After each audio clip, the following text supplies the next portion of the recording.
Welcome back to Ashley Please, the podcast where I explain politics the same way I do in the group chat. I am Ashley Munson, and every week we'll unpack the headlines, make sense of the nonsense, and explain how government actually works. And then at the end, I'll give out an Ashley Please award to somebody that collectively made us say, "Girl, what are you doing?" This is part civics class, part podcast, and fully unhinged. Let's get into it.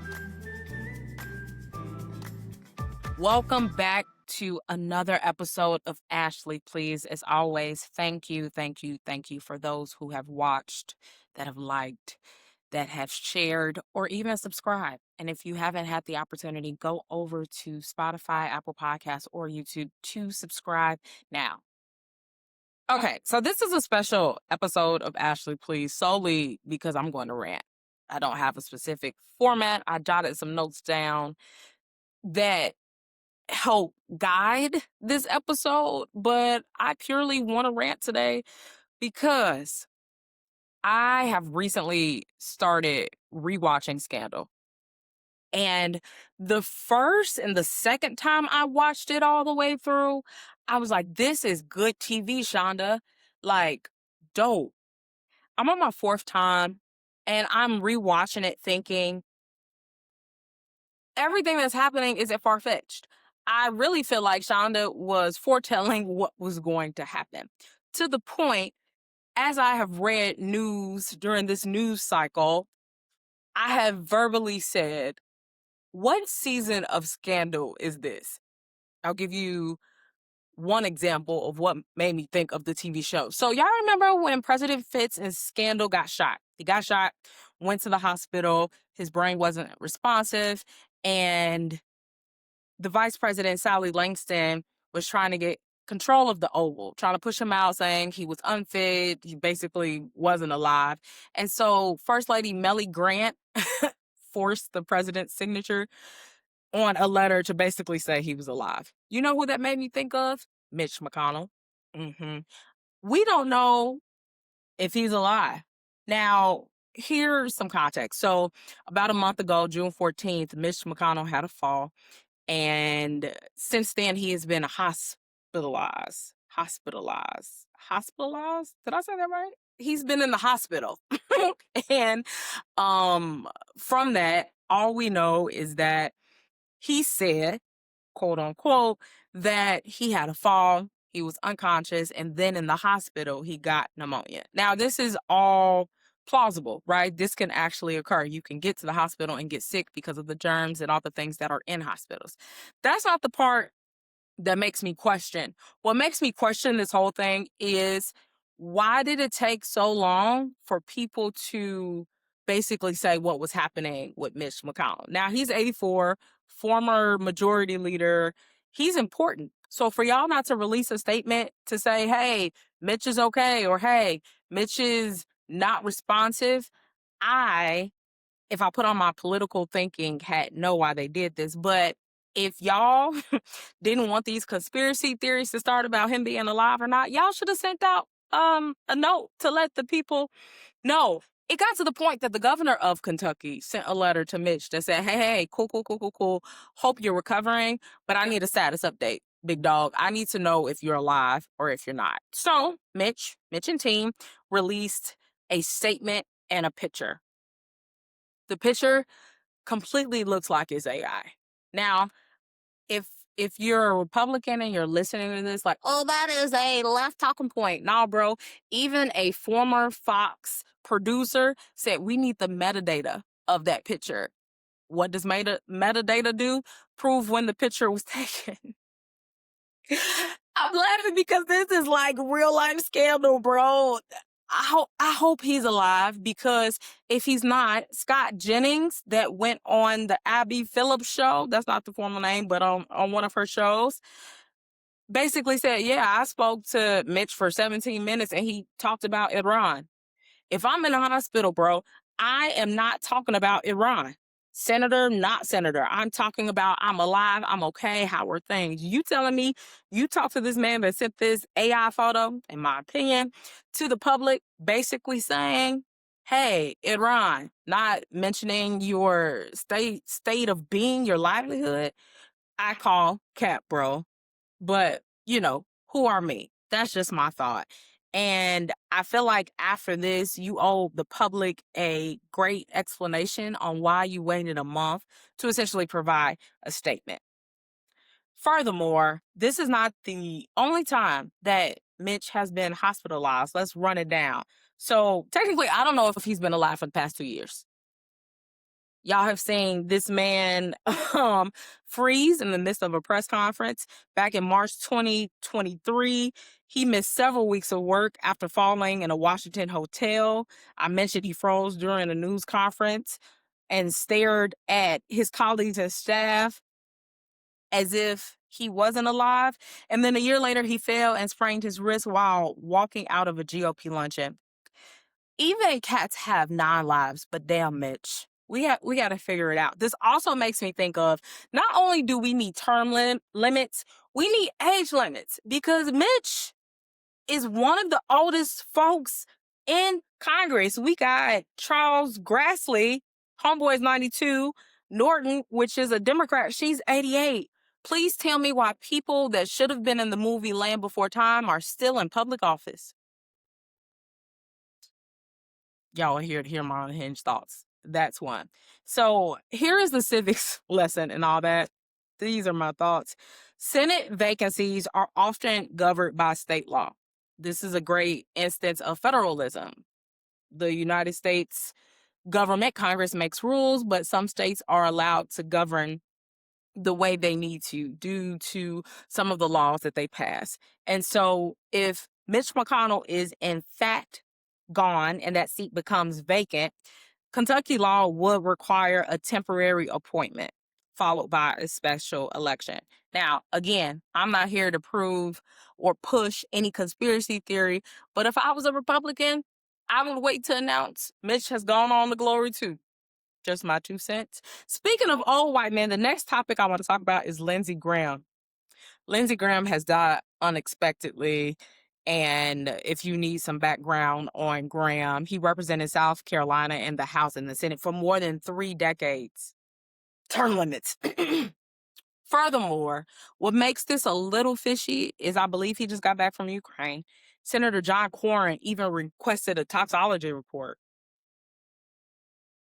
What do you need a toxology report for, John? What are you insinuating? I didn't say it. It's given real scandal. What I do want to highlight here is the way that Hunter Biden responded. I think people can be trash human beings, and when trash human beings die, they probably do go to hell. Is it my job to mourn trash human beings while they're alive, Democrat or Republican? In my opinion, it's not. So shout out to Hunter for putting this in a way that actually made sense. He basically said when he heard about Senator Graham's death last night, the first thing he thought about was all the things he said and did in service of Donald Trump. However, was not all the things that he said and did in service of Donald Trump. He thought about the time before Donald Trump when he was a brother to Senator John McCain, a time when senators from different parties could fight about politics and still be friends, a time when a conservative Republican from South Carolina could say of my father, if you can't admire Joe Biden as a person, you've got a problem. He's the nicest person I've ever met in politics. As a good man, as good of a man as God ever created. I think that was very strategic. Not that Hunter was trying to be strategic, but also genuine. I think if we can remember people for their good moments, that's amazing. But also here, what was highlighted is that there was a time where this shit wasn't happening, where it wasn't as divisive. It's always been Democrats and Republicans. But what's happening now is damn near almost a civil war, in my opinion. Here's the civic lesson in this. There are about 30 sessions, congressional sessions between now and the midterms, meaning that anything on Trump's agenda that does not get passed pre-midterms may not get passed post-midterms. Why? The Republicans have a very slim majority in both House and Senate. Now, how likely is it for Democrats to take both chambers? Not likely. How likely is it for Democrats to take one chamber? Very likely. So we're in a situation that if Mitch is gone, Graham, he's definitely gone. But of these leaders that have been in Congress since Jesus was walking the earth, that means Trump's agenda may not get passed, because those were some of his supporters, people that voted for most of the time in favor of what Trump was trying to do. Also, different election process than Mitch McConnell, because Lindsey Graham was in South Carolina. So because he's in South Carolina, the governor can appoint a replacement immediately. And I think by the time this releases, they have appointed his sister to finish out the rest of his term. Also, his sister doesn't have any political experience. Might as well hire my brother to do my podcast at this point. But yeah, so those are the first two I want to talk about. Anything else here? I mentioned federalism, I wanted to highlight. But essentially, federalism means that 50 states can have 50 different approaches. Hey, y'all, we're halfway through this week's episode. Take a moment and go over to Spotify, Apple Podcasts, or even YouTube to subscribe. Send it to a friend that needs it. Make sure you're subscribing so you don't miss any news, any episodes of Ashley Please. Thanks so much. The next topic that I want to cover is Cyclospora. This is an outbreak that is connected to non-cooked vegetables and fruits. Examples of fruits would be strawberries, blueberries, raspberries, things like that. For the vegetables, essentially cilantro, green onions, lettuce, including spinach, kale, and romaine. If you know me, you know that 80% of my diet is Caesar salad. Caesar salad with like some salmon or some grilled chicken. Blackened chicken will be fire. Side of truffle fries, not too much, but maybe with a garlic aioli, fire. And then a cold sparkling water. That is girl math for me. That is a girl dinner for me. And that is usually what I eat at least 3 to 4 times a week. You're telling me that I cannot consume my diet. Have I had at least 10 salads since this announcement has happened? Absolutely. Would I hate it if I got explosive diarrhea from a parasite on lettuce? Will it help me lose 20 pounds by my birthday in September? Just kidding. I would absolutely not want explosive diarrhea. That sounds super painful. Back to the point of the story. So questions are being raised about public health funding cuts and how that ties to what we're experiencing now. So Donald Trump has done a lot of his second term of presidency, including withdrawing us from the World Health Organization, including cutting funds from the FDA, Food Drug Administration. About 3,500 FDA employees were laid off or targeted for reduction in 2025 as a part of the HHS reorganization. So the cuts affected staff involved in food safety, medical devices, tobacco regulation. Just don't touch hookah. Sorry. Communications policy, administrative support. And public health experts are even saying that slow patent interviews have been impacted. Reduced staff for outbreak investigations. What is this?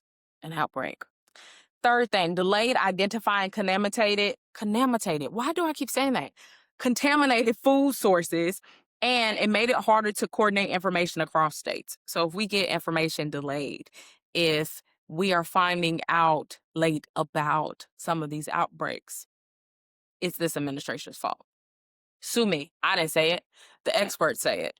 So for me, this isn't just about one parasite outbreak. I mean, one should be enough, right? This is really about the spending cuts that really impact our life.